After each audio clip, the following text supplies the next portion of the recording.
I never believed in near-death experiences, at least not in the way you hear them described in books or on television. You know the stories, the bright tunnel, the sense of peace, the overwhelming love. I thought they were exaggerations, figments of the mind grasping for meaning in its final moments. That was before it happened to me, before I left this world and stood face to face with Jesus.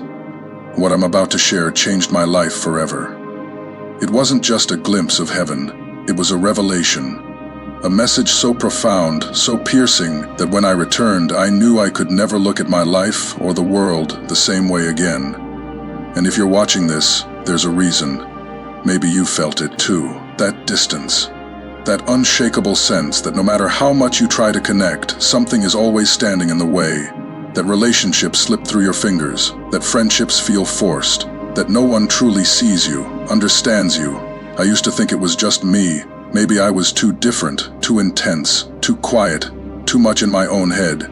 But Jesus showed me the truth, and the truth is, the chosen ones, the ones set apart by God, are alone for a reason. Before my near-death experience, I didn't believe in divine callings. I believed in numbers, systems, structure, things that could be measured, proven, analyzed. I've built my career on logic, working as a data architect in one of the biggest auditing firms in the country. My world revolved around precision, predictability, control. But my personal life? That was a different story.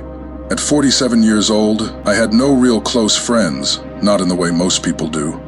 I had colleagues, I had acquaintances, I even had relationships that looked good on paper, but they never lasted. No matter how much I wanted to connect, there was always a disconnect. A wall between me and everyone else that I couldn't explain. And it wasn't just in romantic relationships. It was everywhere. Social gatherings drained me. Small talk felt hollow. I could be in a room full of people and still feel like an outsider. Some of you know exactly what I'm talking about. You've felt it too. That sense of standing at the edge of the world, watching life unfold but never quite being part of it. If that's you, I need you to keep watching. Because what I learned on the other side is something that will change the way you see yourself and your loneliness forever. It started on an ordinary evening, or at least I thought it was ordinary. I had just wrapped up a long day at work, staring at spreadsheets and algorithms for hours on end. My eyes were tired, my body ached from sitting too long. I stepped outside to clear my head, breathing in the New York air. A mix of exhaust fumes and something damp from the rain earlier that afternoon. The streetlights flickered above me, their glow casting long shadows onto the pavement. I wasn't thinking about anything profound, no deep spiritual questions, no existential crises, just exhaustion, just the weight of another day that felt like every other day before it.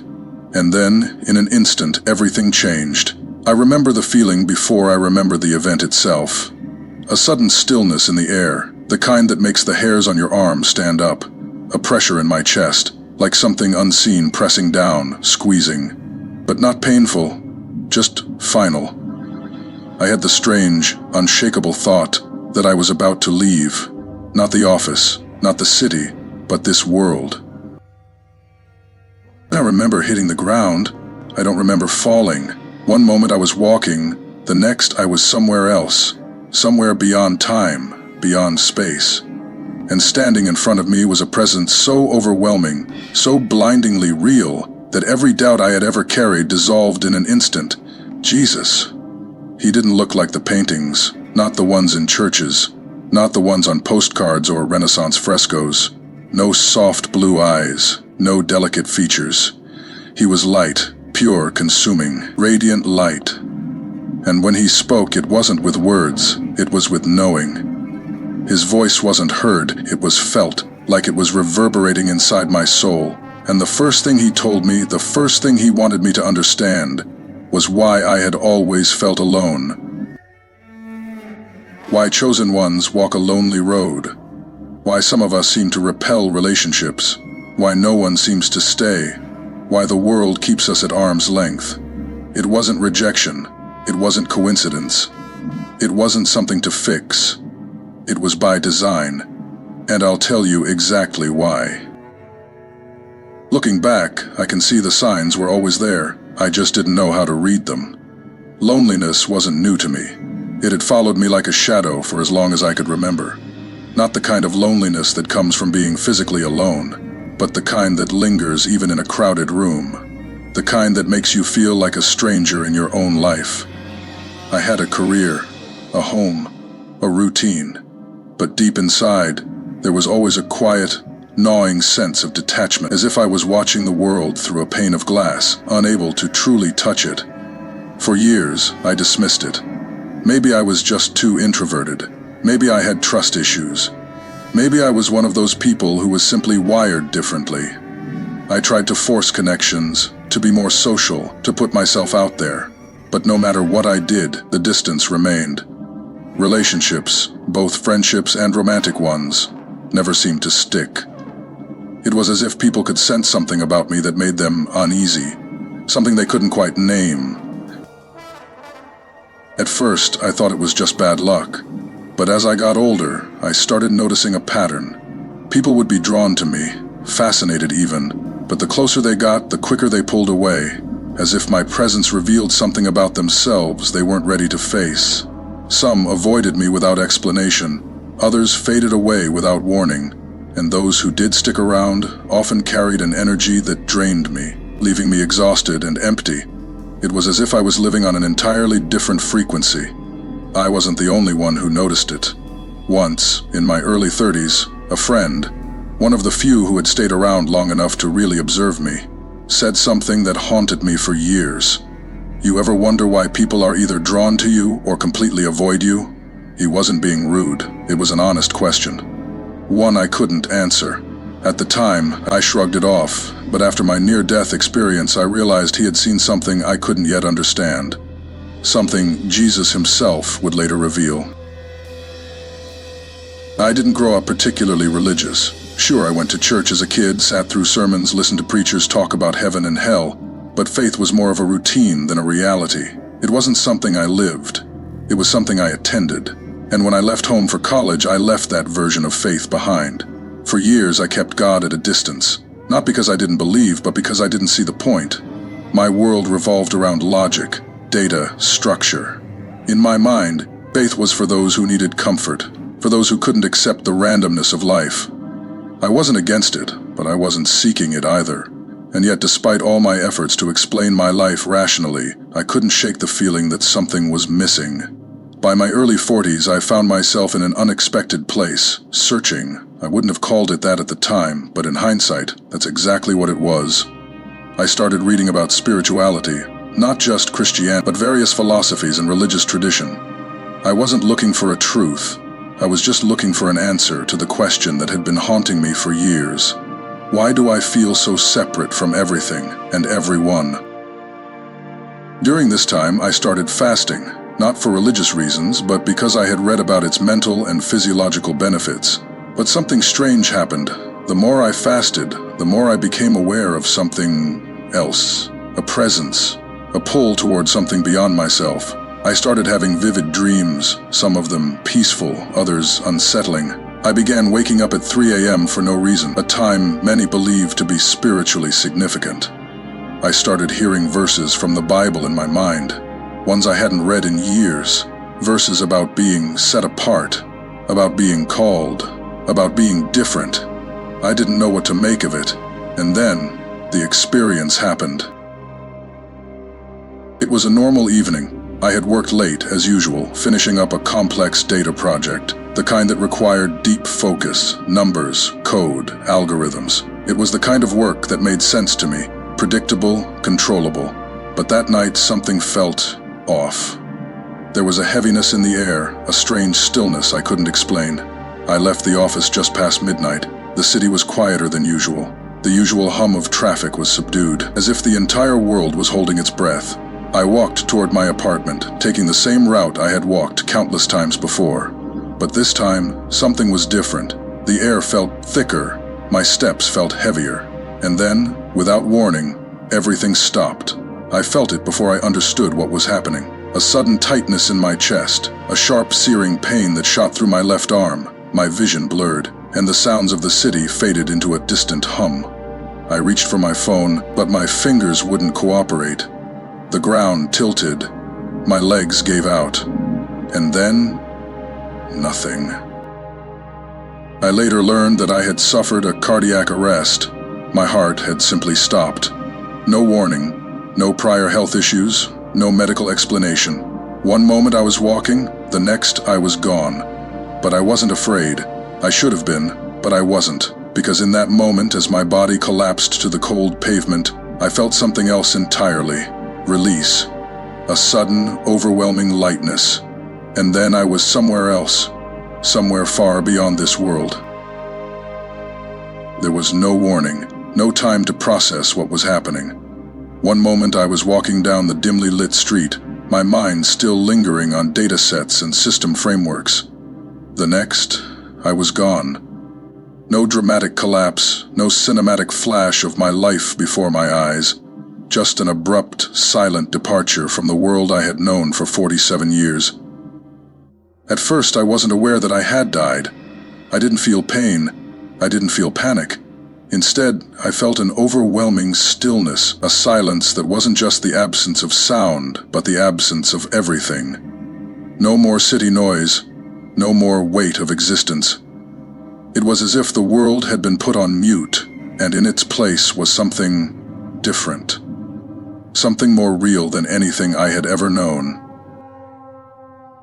I was no longer standing, no longer walking, and yet I was aware of myself, aware of my surroundings, but not in the way I had always known them. I looked down and saw my body crumpled on the pavement, lying motionless beneath the cold glow of a street lamp. A bystander had stopped, their face frozen in shock, their phone trembling in their hand as they dialed for help. But I wasn't afraid. There was no attachment to what I was seeing. It felt distant, like watching a scene from a movie I had already seen before. And then something shifted. The city, the street, the world as I knew it, everything stretched away from me as if I was being pulled through an invisible veil. Not violently, not suddenly, but seamlessly, as though I had always belonged somewhere else and was simply remembering the way back.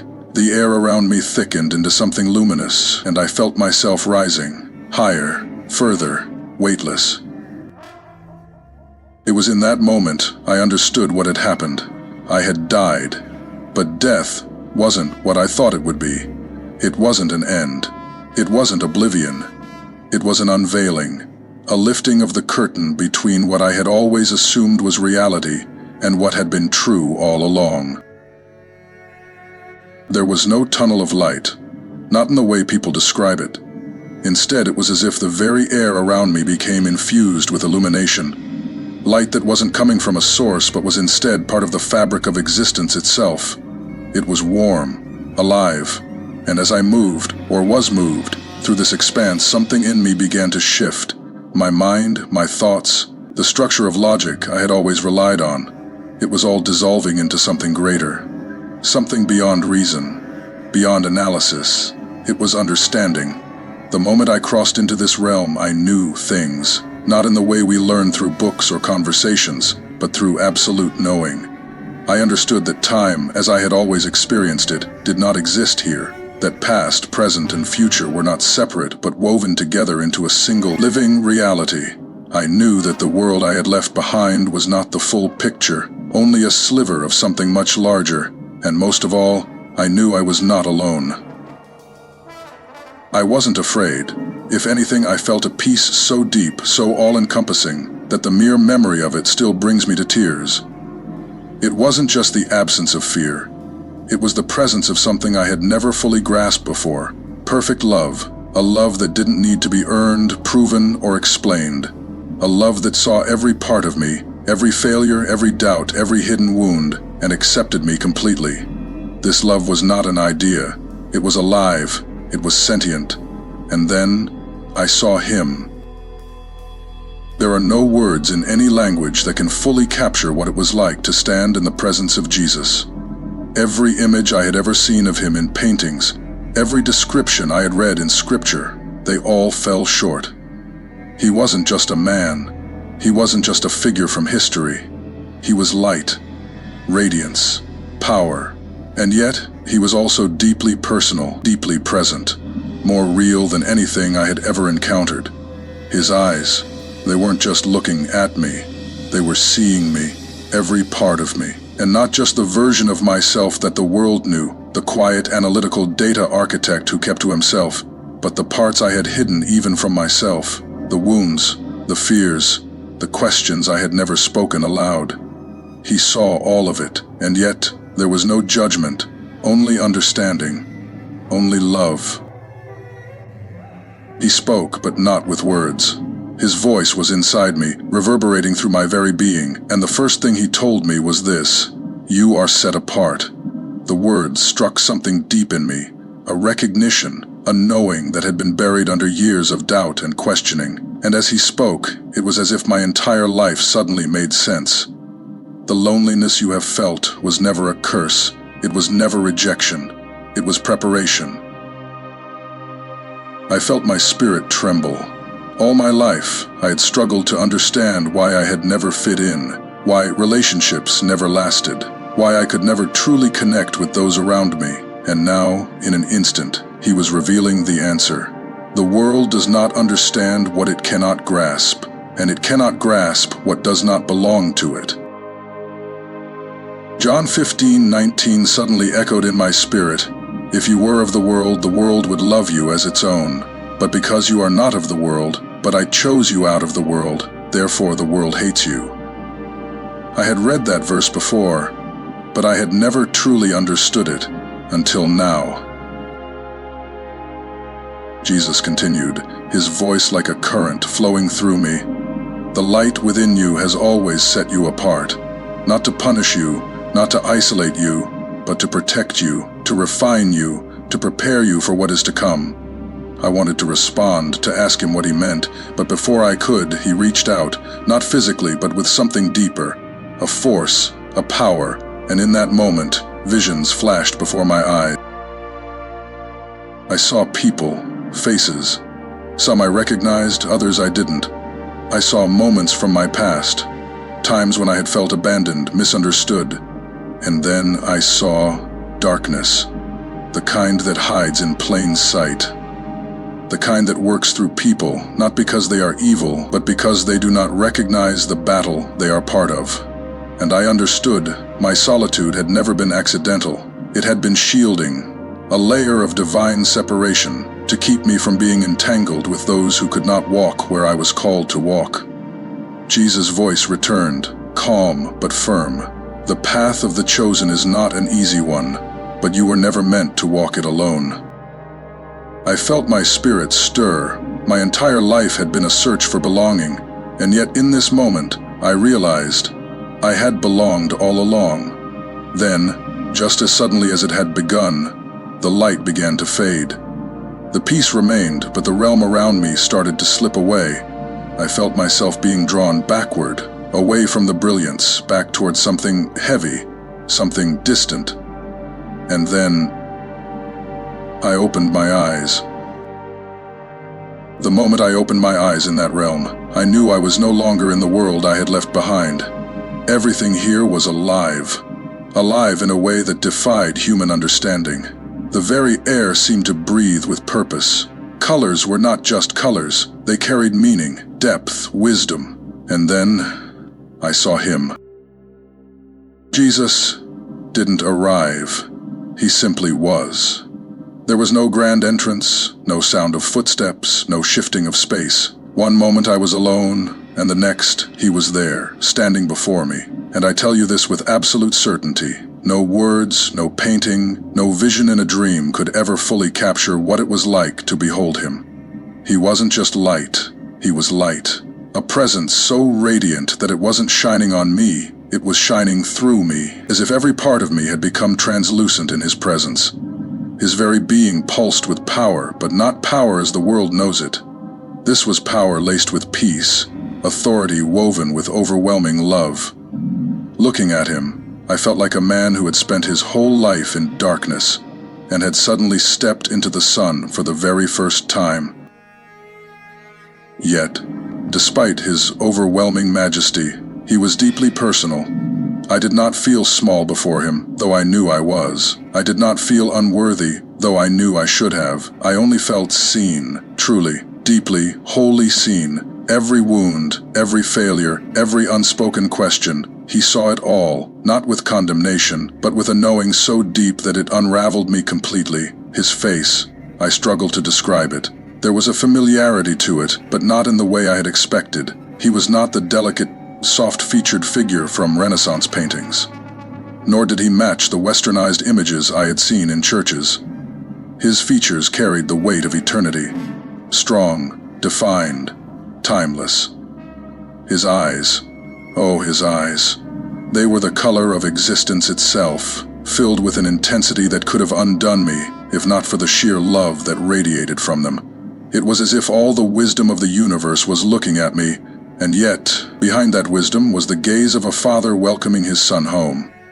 And then, he spoke. I expected him to say something profound, something cosmic, some revelation about heaven or the mysteries of the universe, but instead he simply said, "Jeffrey, I have been waiting for you." My spirit trembled, not because I was afraid, but because in that moment I realized something staggering. He knew my name, not just the name given to me at birth, but my name, the name of my soul, the name only he could call me by. It wasn't just a greeting, it was a statement of absolute familiarity, of deep intimacy. It was the voice of the one who had known me before I was formed in my mother's womb, Jeremiah 1:5. It was the voice of the one who had walked beside me all my life, even when I didn't recognize him. He knew me, he had always known me. I wanted to speak, to ask him why I had always felt so different, why I had never truly belonged, why relationships never seemed to work. But before I could form the words, he answered the question that had been haunting me for decades. You are set apart. I felt those words settle in my spirit like an anchor. He continued, You have carried loneliness as a burden, but it was never meant to be a curse. It was protection. It was preparation. It was my hand upon your life. I wanted to protest. Protection from what? Preparation for what? But he already knew my thoughts, and his response came not just in words, but in revelation. Something deeper than language, something that unfolded inside me like 1,000 realizations hitting all at once. 1. The light exposes darkness. The light in you makes those in darkness uncomfortable, he said. Not because you condemn them, but because it reveals what they do not want to see. This is why many have walked away from you without explanation. This is why some have rejected you without cause. It was never about you. It was about what your presence exposed in them. As he spoke, I saw flashes of my past, moments when people had distanced themselves from me for no apparent reason, friendships that had dissolved without warning, relationships that had faded before they even had the chance to grow. And suddenly I understood. It had never been personal. It had been spiritual. 2. A different frequency. Your spirit vibrates at a different frequency, he continued. Not all can withstand it. Some are drawn to it, but they do not understand why. Others are repelled by it without knowing the reason. You have spent your life trying to conform, trying to be understood, but I did not create you to fit in. I created you to stand apart. I thought of every moment I had forced myself to be more normal, to be more social, to blend in. And now, standing before the one who had formed me, I realized how futile it had all been. I was never meant to blend in. 3. The calling requires isolation. The path you walk requires seasons of solitude, Jesus said. Not as punishment, but as preparation. How can you hear my voice if the world is always speaking? How can you carry my presence if you are weighed down by others who do not walk with me? I suddenly saw every season of isolation I had endured not as abandonment, but as refinement. I saw how each period of loneliness had drawn me closer to truth, closer to wisdom, closer to God. My solitude had never been empty. It had been filled with purpose. 4. The world does not understand you. If the world rejected me, it will reject you, he said, his eyes filled with knowing. You are not of this world, Jeffrey. You never were. John 15:18-19 burned in my spirit. If the world hates you, keep in mind that it hated me first. If you belonged to the world, it would love you as its own. As it is, you do not belong to the world, but I have chosen you out of the world. My entire life had been one long question, and now, in one moment, I had my answer. I was alone because I was chosen. Then, as if shifting the very fabric of reality, Jesus stretched out his hand, and suddenly I saw things I had never seen before. Cities, nations, people crying out in desperation. I saw the broken, the weary, the ones who, like me, had spent their lives searching for belonging. And then I heard his voice again. I am calling them, and you will help them find their way. I felt a weight settle over me. Not a burden, but a commission. He was sending me back. And I knew in that moment that my life would never be the same. I was no longer in my body, but I was more alive than I had ever been. Standing in the presence of Jesus, time itself unraveled, and understanding poured into me, not as knowledge acquired, but as truth unveiled. My life, my struggles, my loneliness, it had all been leading to this moment. Jesus had just revealed why the chosen ones often walk alone, but it wasn't a punishment. It wasn't rejection. It was something far greater, divine prep. 5. Loneliness is a sign of divine preparation, not rejection. I had spent my entire life feeling like an outsider, always searching for belonging, for connection, for someone who could truly understand me. But in that moment, standing before the one who knew me better than I knew myself, I realized I had been looking for the wrong thing. I had mistaken separation for rejection, when in reality, it was God's way of setting me apart. The world will not understand what it cannot grasp, Jesus said, and it will not grasp what does not belong to it. As he spoke, I saw flashes of my life. Every friendship that had faded without explanation, every relationship that had felt strained, forced, or broken before it could truly begin. Every moment where I had felt the weight of solitude pressing against my chest. But now, I saw it for what it was: protection. God had been shielding me from relationships that would have drained me, from influences that would have led me astray, from people who, whether they realized it or not, were not equipped to walk beside me on the path He had chosen for me. And the same is true for you. Many of you watching this right now have felt the same way. You've wondered why people leave, why friendships dissolve, why no matter how much you try, you never seem to truly fit anywhere. And I need you to hear this. You are not alone because something is wrong with you. You are alone because God is preparing you for something greater. Moses spent 40 years in the wilderness before leading Israel out of Egypt. Elijah was alone in the cave before God spoke to him. Even Jesus himself withdrew from the crowds, spending time in solitude before stepping fully into his mission. Your loneliness is not a curse, it is your training ground. 6. True relationships are built on spiritual alignment, not just emotions. I used to believe that relationships were built on common interests, emotional connection, and compatibility. And while those things matter, Jesus showed me that true, lasting relationships, whether friendships, partnerships, or marriages, are built on spiritual alignment. You have tried to build relationships with those who do not walk where you walk, Jesus said. But how can two walk together unless they are agreed? His words echoed Amos 3:03, "Can two walk together except they be agreed?" For years I had been trying to force relationships that were never meant to be. I had poured myself into friendships with people who could not understand the depth of my calling. I had entered into relationships with people who were not spiritually aligned with where God was taking me, and time after time, it ended in frustration, exhaustion, or heartbreak. Jesus showed me that the chosen ones cannot simply form relationships based on emotion alone. The world teaches us to follow our feelings, to seek companionship wherever we can find it. But feelings are fleeting. Emotions shift. True relationships, the kind that last, are built on a foundation of purpose, of shared vision, of divine alignment.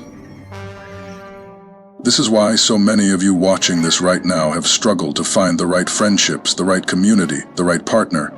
It's not because you are unworthy of love. It's because God is preserving you for something higher. He is not withholding relationships from you. He is waiting until you are aligned with the right people. Stop chasing relationships that drain you. Stop trying to fit into places God has called you out of. When the time is right, He will send the right people, the ones who are meant to walk beside you. 7. The chosen ones must heal their past wounds before stepping into their purpose. As I stood before Jesus, I felt something shift deep within me. A weight I hadn't even realized I was carrying lifted from my soul, and in that moment, I understood. Before we can step fully into our calling, we must first confront the wounds we have buried. Many of us carry pain from our past, childhood wounds, betrayals, rejections, and often we try to move forward without addressing them, thinking that time alone will heal us. But time does not heal wounds. Time only buries them deeper. True healing comes from allowing Jesus to touch the broken places in us, to bring them into the light. Jesus showed me visions of my own wounds, the times I had been abandoned, the moments I had been misunderstood, the silent grief I had carried for years, pretending it didn't affect me. But it did. It had shaped the way I saw the world, it had influenced the way I approached relationships, and until I allowed Him to heal those places, I could not step into the fullness of my purpose. You cannot build on a foundation that is cracked. Jesus said, "Let me restore you first." For some of you watching this, that is exactly where you are. You want to step into your calling, but there are wounds you have not yet allowed God to heal, and He is waiting for you to lay them at His feet. Waiting for you to trust Him with your pain. Because when He heals you, He does not just patch the wound, He restores what was lost. Bonus point. Protecting energy is essential. Certain people cannot handle your light. There was one final revelation Jesus gave me before I was sent back, and it is one of the most important lessons I have ever learned. Not everyone can handle your light, He said, and not everyone is meant to walk with you. In the world, we are taught to be open to everyone, to allow anyone into our space. But spiritually, we must be discerning. The chosen ones carry a different frequency, a different light, and some people even unconsciously will try to dim it.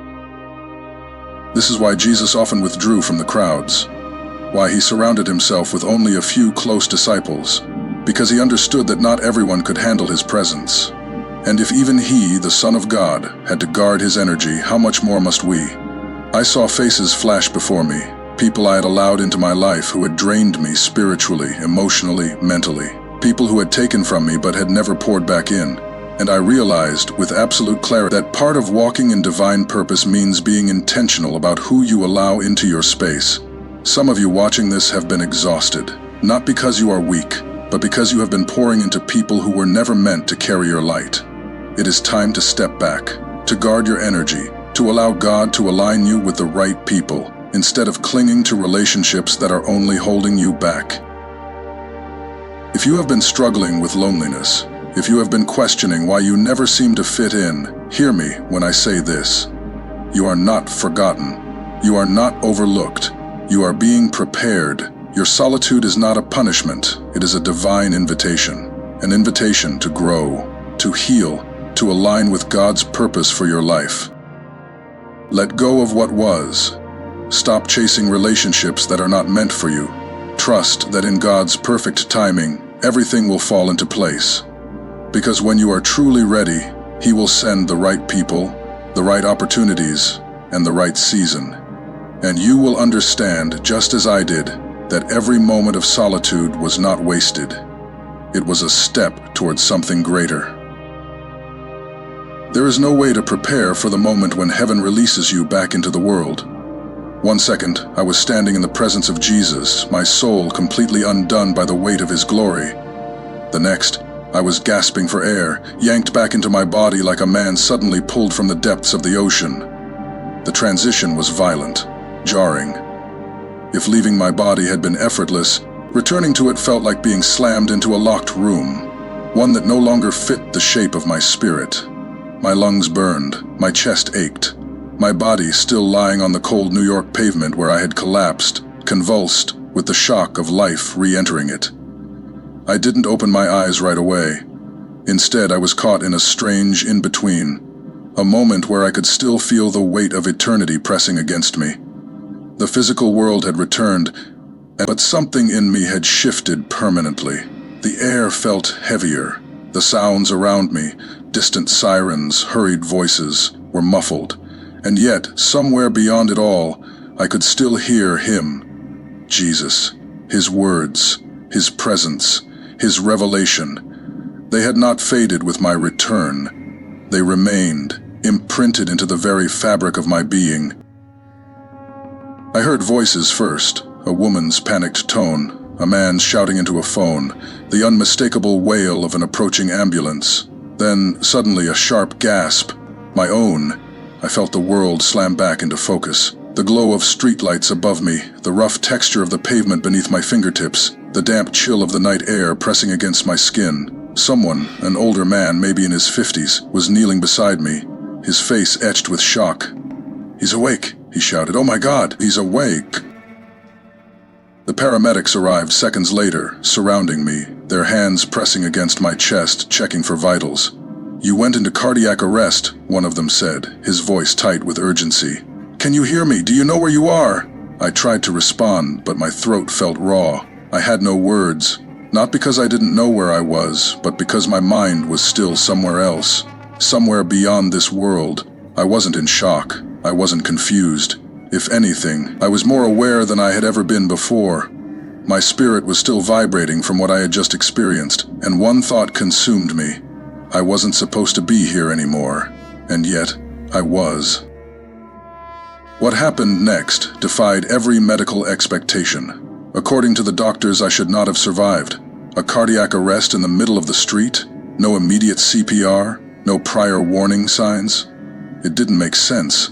"Your heart stopped," the ER physician told me hours later, still flipping through my charts with a furrowed brow. "You were clinically dead for at least 4 minutes. Most people don't come back from that, and if they do, they suffer severe brain damage. But your scans are..." He hesitated, searching for the right word. "They're perfect." Perfect. No oxygen deprivation, no neurological impairment, no physical explanation for why I was sitting upright in a hospital bed, feeling more alive than I had ever felt in my entire life. The medical team ran test after test, searching for a logical reason for my recovery. There was none. "It's like your heart just restarted on its own," one of the nurses said, shaking her head. "Like someone brought you back." I knew the truth. Someone did. From the moment I opened my eyes, I knew I was different. Not in some abstract, philosophical way, but in a way that reshaped every fiber of my being. I had been given a second chance, not just at life, but at purpose, and with that came a clarity I had never known before. 1. A newfound sense of peace and acceptance of solitude. Before my near-death experience, solitude had felt like an affliction, something I had to endure, something I constantly fought against. But now I understood. My solitude had been intentional, designed, crafted by God to set me apart, not to punish me. The deep ache I had always carried, the longing to fit in, to be understood, was gone, replaced by a peace so profound that I could no longer view my life the same way. I no longer felt abandoned. I felt chosen. 2. Stronger discernment in relationships. Jesus had shown me that not everyone is meant to walk with me, and for the first time in my life, I had the discernment to see it clearly. In the weeks following my return, I noticed something strange. Certain people who had been part of my life for years, began to distance themselves, almost instinctively. It was as if my very presence unsettled them. The conversations that once felt forced now became impossible. The connections that had drained me before now felt unbearable. But I no longer mourned those losses. I no longer questioned why people left. I understood now that light cannot dwell where it is unwelcome, and I was no longer willing to dim mine to make others comfortable. 3. Confirmation that my path was part of a greater mission. In the days after my experience, the confirmations came fast and without warning. Scriptures I had never paid attention to before leapt off the pages as I read them. Messages about being set apart, about being called, about walking a path different from the world. Every verse felt like a direct conversation between Jesus and me. I found Isaiah 41:9 resonating in my spirit. I took you from the ends of the earth. From its farthest corners I called you. I said, you are my servant. I have chosen you and have not rejected you. Hadn't that been my greatest fear? That my solitude was a sign of rejection? And yet, here was God's truth. I had never been rejected. I had been chosen all along. I thought the encounter was over when I returned to my body, but it wasn't. In the weeks that followed, I began to notice things, patterns, moments that felt too specific, too intentional to be coincidence. Waking up at exactly 3:33 a.m. multiple nights in a row, a number often associated with divine alignment, Jeremiah 33:3. Call to me and I will answer you and tell you great and unsearchable things you do not know. Strangers approaching me, some with messages, some with prayers, without knowing my story. Dreams. Vivid, unmistakable dreams where Jesus continued to speak, to guide, to reveal glimpses of what lay ahead. In one, I saw myself standing before a group of people, speaking, teaching, not about data architecture or analytics, but about God's call on the chosen ones, about what it means to walk this path. I knew then that my life would never be the same. I had been sent back for a reason, and I could no longer stay silent. If you're watching this and you've felt what I've felt, if you've spent your life wondering why you don't fit in, why people leave, why your path has been marked by solitude, understand this: you are not alone. You were never meant to be. God is preparing you, refining you, aligning you with your true purpose. Embrace your calling, protect your light, and when the world does not understand you, remember, Jesus already told you why. If you have made it this far, I want you to know something. This message was meant for you. Maybe you clicked on this video out of curiosity. Maybe you were searching for answers, trying to understand why your life has been marked by solitude, why relationships slip through your fingers, why you feel like a stranger even among those who claim to know you. Or maybe you've been carrying an ache that no words can explain, a deep sense that you are different, that you don't quite belong in the spaces you once called home. I need you to hear this. Your loneliness is not a punishment. It is divine preparation. The world does not understand what it cannot grasp, and if you are chosen, if you have been called by God for something greater, then you will not fit into the mold that others expect of you, and that is not something to mourn, that is something to embrace. Jesus told me this himself. When I stood in his presence, he revealed the truth behind the isolation I had carried for so many years. I had seen it as rejection. He showed me it was protection. I had mistaken it for a burden. He revealed it as a refining fire, preparing me for a purpose beyond what I could see. The chosen ones, those set apart for God's kingdom, carry a light that disrupts the darkness. And because of that, not everyone will be able to walk with you. Some will leave. Some will distance themselves without explanation. Some will reject you outright. But it is not because you are unworthy. It is because your spirit does not belong to this world. Jesus said in John 15:19, "If you belonged to the world, it would love you as its own. But because you do not belong to the world, but I have chosen you out of the world hates you." And I know, hearing that doesn't necessarily make the loneliness easier. But what I need you to understand is that there is a reason for it, a season for it, a divine purpose behind it. Look at every major figure God has used throughout history. Moses spent 40 years in the wilderness before stepping into his calling. Elijah was isolated in the cave before he heard God's whisper.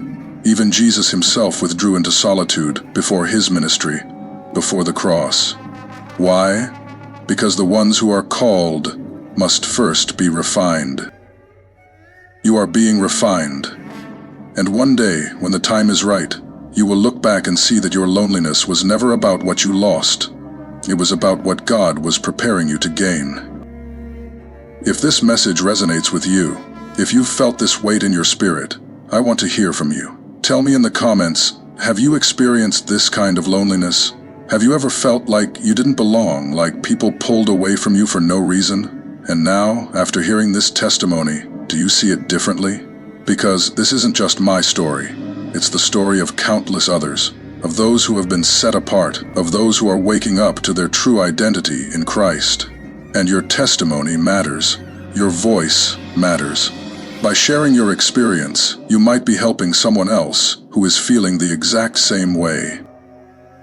And if you've never commented on a video before, I encourage you to do it now. Let this be a space where the chosen ones find each other, a community where we no longer feel isolated but understood. And if you don't have the words, just type, "I am chosen," because you are. This is just the beginning. God is awakening His people. He is calling the misfits, the ones the world has overlooked, the ones who have spent their lives on the outside looking in. And I want to continue sharing what He reveals. Not just my own testimony, but the testimonies of others, the teachings that bring clarity, the scriptures that confirm what many of us have felt for years but never fully understood. If you want to be part of this journey, if you want to hear more about near-death experiences, divine encounters, and the truth about what it means to walk as one of the chosen, then I invite you to subscribe, turn on notifications so you don't miss future videos. Because we are only just beginning to uncover the depth of what God is doing in this generation. And if this message has blessed you, share it. Send it to someone who might be struggling with loneliness, someone who needs to hear that their isolation is not a curse, it is their calling. Before I end this video, I want to pray for you. If you are watching this right now, this prayer is for you. Close your eyes, take a deep breath, and receive it. Father, I lift up every single person who has found their way to this message. I know they are here for a reason. I know you are speaking to them right now. Lord, for the ones who have carried the weight of loneliness, the ones who have questioned why they feel so different, so disconnected, so misunderstood, give them peace. Let them know that you have never left them, that their isolation was never about rejection, but about preparation. I ask for clarity, Father. Open their eyes to see what you are doing in their lives. Reveal to them the purpose behind their solitude. Heal the wounds of the past, the pain of abandonment, the lies that the enemy has whispered to make them feel unworthy. Remind them that they are called, set apart, chosen for something greater. And Lord, when the time is right, align them with the right people, the ones who will walk with them in their purpose, the ones who will not just take from them but pour into them, the ones who will see their light and not run from it but embrace it. Let them leave this video not with sadness, but with hope. Not with fear, but with confidence, knowing that you are leading them, guiding them, preparing them for what is to come. In Jesus' name, amen. I want to leave you with this final thought. You were never meant to be ordinary. You were never meant to blend in. The loneliness, the rejection, the separations, they were all part of shaping you into the person God created you to be. And when the world does not understand you, when people walk away, when you feel that weight pressing against your chest, remember this. Jesus already told you why. You are chosen, and your story is just beginning. I'll see you in the next video.